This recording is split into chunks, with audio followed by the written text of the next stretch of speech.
From the New Arts and Media Studios in Milwaukee, I'm Charles Bursell. This is The Log.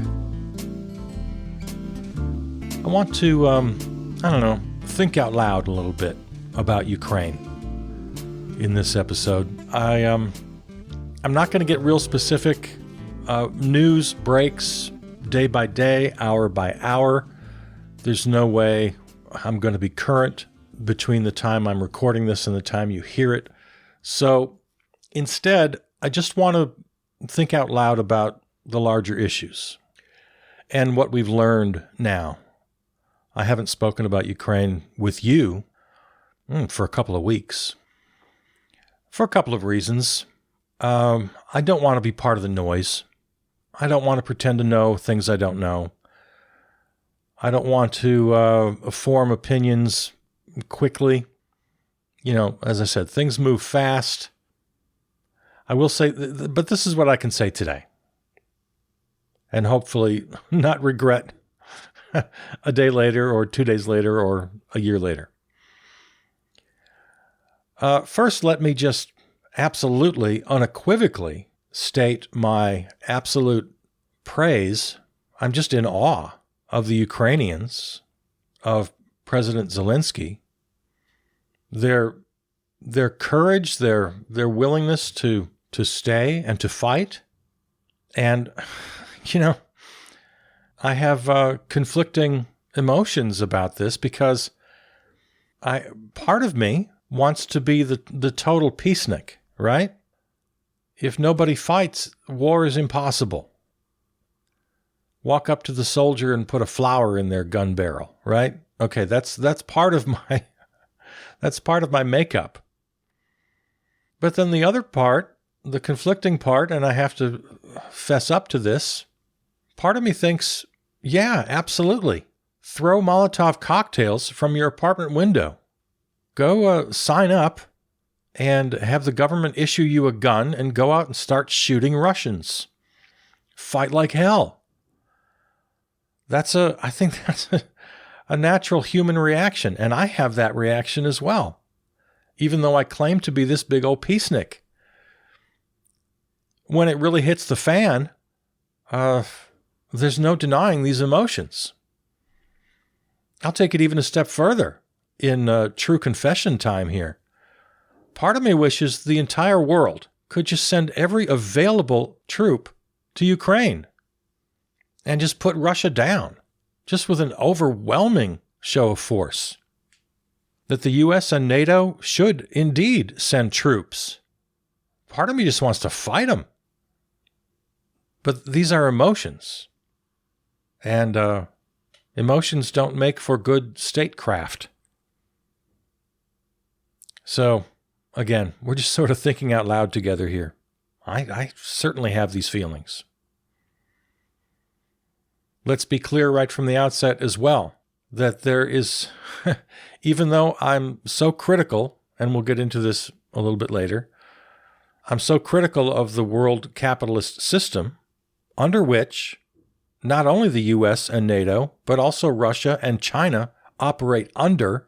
We talked about this a couple of weeks ago. Even though I'm so critical of that system, that doesn't mean I'm going to both sides this thing. I'm not going to equate Vladimir Putin with Joe Biden. I'm not going to give Vladimir Putin 1 inch of cover. Every bad thing that's been said about him, I want to just completely concur. I want to align myself with that thinking. He's a thug. He's a murderer. He's a tyrant. Talking about possible war crimes now. Well, of course it's a war crime. As I've heard some people say, and I agree, invading a sovereign nation is in itself a war crime. So I have no sympathies at all for Vladimir Putin. Please don't let that enter your mind for a second. When I say that he and China and the U.S. and NATO and everybody else is operating under the same system, that's a very general thought. As we talked about a couple of weeks ago, the system of corporate global capitalism. Money and power are the rewards. So, yeah, they are operating under the same system, but that's not to equate them at all, the leaders of different nations. No. Vladimir Putin is every horrible thing that anyone has said about him. And here again come in my conflicting feelings because, I want to fight him. I want the world to fight him. And when I say fight, I mean that very literally. Get guns and shoot people. It's a horrible confession to make. It's a horrible thought to have. But there it is. I'm going to try to be as honest with you as I can. Something else in the realm of thinking out loud here. I'm also a huge critic, as you know, of corporate media. But two things can be true at the same time. Many things can be true at the same time. While I am an outspoken critic of corporate media, there are journalists just doing incredible work. Individual journalists out there. It's pretty amazing. They're doing their level best to get true information in the fog of war. They're putting their own lives in danger. I have high praise for much of the reporting I've seen. There's also praise to be offered to public servants, to world leaders. Again, operating under a system that I will always criticize, but doing their best. Everybody's doing their best. The whole sanctions issue. It took several days to roll out sanctions. They were announced in stages, and to this point, anyway, as I'm speaking, they're still not complete, but they're pretty damn severe. I mean, this was my argument after 9/11. Don't send troops. Just absolutely suffocate, squeeze them out. Just make them the perpetrators of 9/11, pariahs on the world stage. Freeze their assets. Just make life a living hell. Just make it impossible for them. And to a large extent, that's what they're trying to do with Putin, and I applaud that. But there's always a but. There's always another side to a coin. There are always several things that can be true at the same time, as I said a minute ago. Sanctions hurt the citizens of a nation more than they hurt the leaders of a nation. And that's a sad truth. But what else do we do short of sending in boots on the ground? And this is why I introduce this as thinking out loud, because I'm not going to pretend to know the answer. A little side note here. With my praise for the journalists, I have equal disdain for the talking heads on the various cable shows who, they talk to the journalists. They get on the old satellite, talk to the reporter, they get great information, and then they turn to the others on the panel and they have this big old fight. And they're just spouting their opinions, and then it just becomes the same old show. I'm not happy with that part of the coverage. They're yelling at each other and acting like they know more than they know. And as I said, I don't want to be part of that noise. I'm going to try really hard not to be part of that noise. As you are taking in the media, as I'm sure you are, it's hard to avoid, and it's also, let's be honest, it's pretty riveting. We want to know what's going on. It is dramatic. It is important. It's absolutely important. But as you're taking it in and you see that it's gone from the reporter to the talking heads, you know what? Then it's time to turn it off. They're not helping anything. So there are some of my conflicting thoughts currently. Some of my things that seem to be true at the same time, even though they conflict with each other. When we spoke about this a couple of weeks ago, I mainly focused on this whole idea that the global system is the underlying problem. I still believe that. Yes, Putin is a bad actor. I'm not giving him any cover. But a person like Putin is only possible under a system that allows for top-down hierarchical leadership, where someone can rise to power both politically and financially. Nobody really knows how much money this guy has. Some people say he's the richest person on the planet, but they can't really find his money. So a global system, what they want to call, what do they call it? This is a term they use all the time. A rules-based order or something like that. It's a little bit Orwellian. It's this term that says it's almost like Fukuyama's end of history thing. Remember that back in the 80s or the 90s after the fall of the Berlin Wall, when Francis Fukuyama, a public intellectual and sometimes a political operative, made the famous quote that this is the end of history. Soviets, communism lost, and that means that we, and by we meaning global corporate capitalism, won. We were the victors. So I find that thinking is still very much in vogue, and this takes us back to the reporting that we have to be very careful when we consume, because they take it as a given. Even somebody like Fareed Zakaria, who I admire. I think he's a pretty smart guy. Check out his column in the Washington Post or his weekly essays on his television program. Even somebody like him, who I think really has things right most of the time, he's still completely embedded, as they really virtually all are. I mean, every one of them in corporate media. They take it as a given that world capitalism means personal freedom, democracy. They have the two so bound up together that they can't seem to see the fundamental flaws. Because this rule-based world capitalist system, as I said a second ago, only in that system can somebody like Putin rise to power. Only in that system can someone like Xi of China, an authoritarian, rise to power. Only under that system can the political duopoly of parties in the U.S. rise to power. And so the potential for conflict, well, let's not call it potential. The inevitable result is conflict.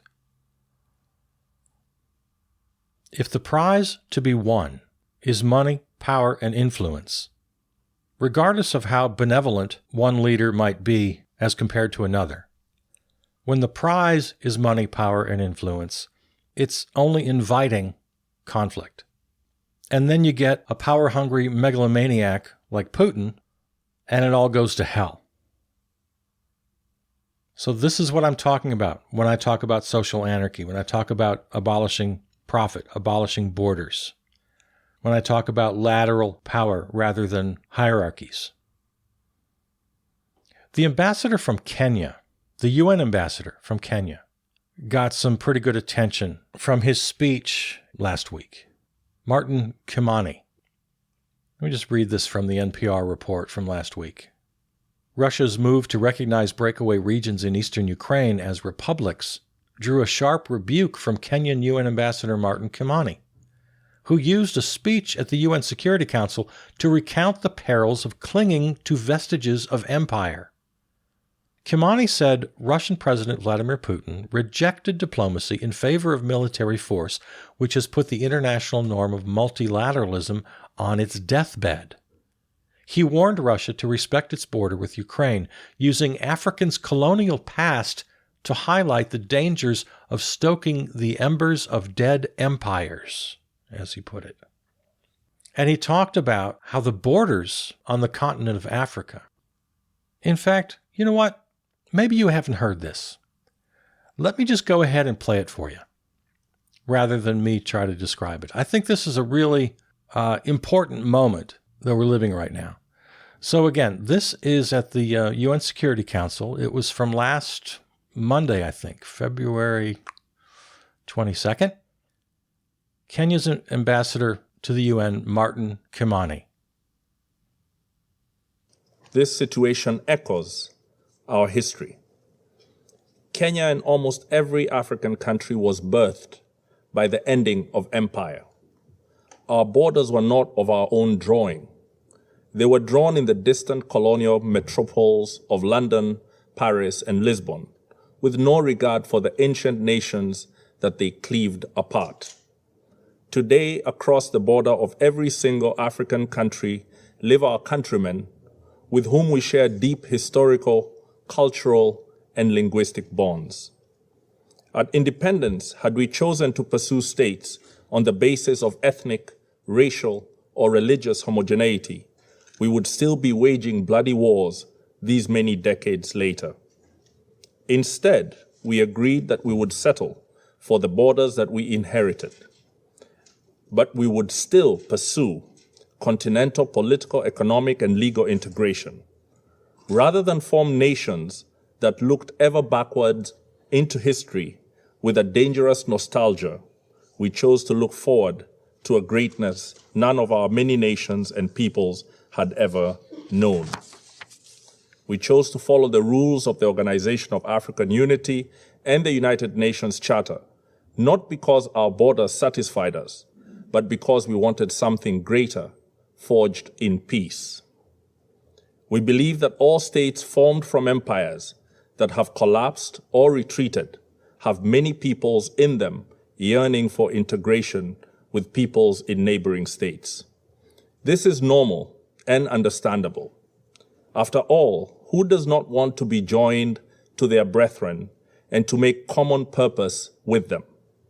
However, Kenya rejects such a yearning from being pursued by force. We must complete our recovery from the embers of dead empires in a way that does not plunge us back into new forms of domination and oppression. We rejected irredentism and expansionism on any basis, including racial, ethnic, religious, or cultural factors. We reject it again today.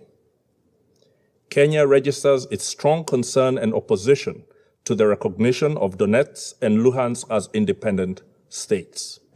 We further strongly condemn the trend in the last few decades of powerful states, including members of this Security Council, breaching international law with little regard. Multilateralism lies on its deathbed tonight. It has been assaulted today as it has been by other powerful states in the recent past. We call on all members to rally behind the Secretary General in asking him to rally us all to the standard that defends multilateralism. We also call on him to bring his good offices to bear to help the concerned parties resolve this situation by peaceful means. Let me conclude, Mr. President, by reaffirming Kenya's respect for the territorial integrity of Ukraine within its internationally recognized borders. Thank you. So once again, that's Kenyan's ambassador to the UN, Martin Kimani. And that statement was given last week before the full invasion. It was at the that fateful day when the two eastern regions of Ukraine were declared independent. But I just find this really interesting and some of the more important words spoken so far in this story. Well, let's see. Just a couple of other thoughts here. Some people have pointed out, and I think rightly so, and again, you have to be careful how you do this, with all the outpouring of emotion and the outrage over this attack on Ukraine. Some people are saying, well, where was your outrage over Iraq and the innocent people of Iraq? Well, of course, some of us were vehemently anti-war when George W. took us in. That was an invasion of a sovereign nation. Again, you got to be very careful. You don't have both sides, everything. Every situation is a little bit different. But fundamentally, that was in and of itself a war crime. Invading and occupying a sovereign nation, unprovoked, using lies, attacking Afghanistan. When 19 Saudi nationals flew those planes into the World Trade Center and the Pentagon, we attacked Afghanistan. Speaking of the Saudis, blood is on their hands in Yemen. The civil war in Syria drew international support to both sides. Russia got heavily involved in that. virtually all of these wars made possible by international arms trade. So, yeah, there's been some criticism about, hey, where were you?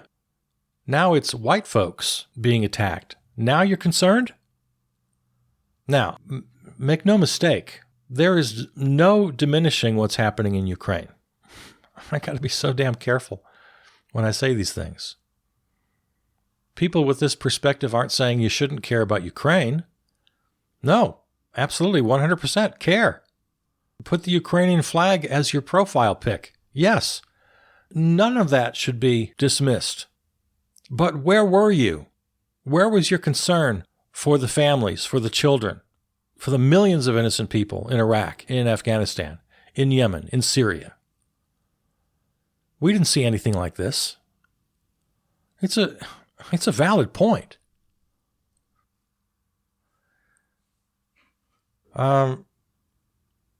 Very disheartening, the discussion about domestic politics. The reaction of the right, of the Republicans, most of them, is, I guess, predictably horrible. I'm as critical of Joe Biden as anybody, but their criticism is kind of ridiculous. That this is somehow all his fault, or even worse, they'll say they keep bringing the Green New Deal into it for some reason. Well, not for some reason. Their line of thinking is, well, we need energy independence. And on this point, they're right. The idea that we're so energy dependent, and Europe especially energy dependent on Russia, is a problem. I'll agree with that. But then they use it to say, no, we have to completely reject the Green New Deal and put all of our chips into oil and gas. So, as they always do, they claim that Joe Biden is a puppet to the radical left wing and the Green New Dealers, and it's a weak argument. It's ridiculous, actually, because A, he's ask any lefty, Joe Biden is no puppet. He's not our puppet. And B, the world economy that I keep criticizing, it does run on gas and oil. And if you think we can drill our way out of that, that's just absurd on its face. And, of course, it ignores the very real, imminent, and present threat of climate crisis. So it's a horrible argument. It makes no sense. And they're using this very dangerous, very profound moment in history to make political points. Cheap ones, stupid ones. I'm critical of Joe Biden for lots of things. I'm no fan of Joe Biden. But this criticism is just stupid. The right-wingers often get the problem right, but the solution wrong. So in this case, dependence on Russian oil is a problem. I agree. But the solution, and let's toss cyber into this too. Now we have the whole cyber issue to worry about. There again, sort of global interdependence, and more generally speaking, as I've mentioned now many times, the interdependence of corporate capital. So in this sense, the solution is not to just be more powerful to win the game. No, the solution is for the people of the world to take the power away from the elites, to have a lateral system, a lateral power system, and a local system. It's better for politics, it's better for culture, it's better for people, it's better for the environment, certainly, to have local grids, to have local cyber. And then if some nutcase halfway around the world wants to start making trouble, he can't get his finger on every little local entity around the globe. So I'm a big advocate for local grids, for local cyber, for local economies, for local food production. When I've talked about this in the past, it's usually, almost always, within a conversation about the environment, about climate crisis, about biodiversity, that most all of what we consume, material products, manufactured goods, food especially, should be as local as possible, as humanly possible. But this also works in the geopolitical realm. When power is local, when power is lateral, when there's small d democracy happening, and when goods, services, food, electrical grid, cyber, when it's all local, it's going to be healthier for everybody in a geopolitical sense. Now, getting back to Kimani, because he's my new hero here.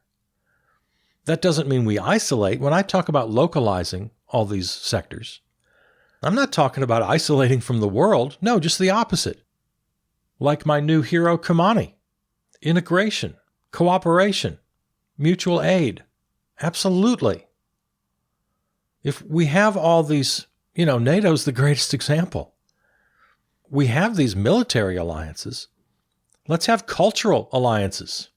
An arts NATO, a cultural NATO, a food NATO, a peace NATO. Not my bombs are bigger than yours kind of peace. No, actual peace initiatives. These two things can be true at the same time. In fact, they need to be true at the same time. Local control, local goods and services, and yet a global shared value of cooperation, of mutual aid. But what we have instead, when it's a top-down hierarchy, now, maybe tomorrow I can't bring you my podcast because of a cyber attack from Russia. That should be just impossible. We have such an interdependence when it comes to energy, when it comes to finance, banking, all of that, that a tyrant has the power to f*** up my day here in my studios in Milwaukee, Wisconsin. This takes us back to sanctions. And the reason they can't, although they've gone to great lengths, NATO and the U.S. and other sympathetic nations, they can't 100% sanction, isolate Putin and Russia because of this interdependence, because it's going to send gas prices through the roof. Now, I admit, I'm offering solutions that aren't possible right now. I admit that, totally. When I talk about local economies and local cultures and all of that. We can't do that overnight. We can't do that in time to save Ukraine. No, I'm not pretending that we can. Just like I'm not pretending I know what the solutions are right now. I guess just as I think out loud about this, it only reinforces my belief that we need small d democracy with lateral power rather than up-down, and anything we might describe as a world order, which is just kind of a scary phrase. Anything in that realm needs to be about culture, science, best practices, just all sorts of, there are all sorts of ways we can share this world. There are all sorts of ways we can communicate with each other and help each other, rather than creating a world that's tied together almost exclusively by things like energy, finance, military prowess. This is the world we live in. And we need to learn this lesson for the world we're building. All right, so that's just me thinking out loud. I hope you're well, and I wish all the best to the people of Ukraine. All right, I love you. I'm Charles Purcell.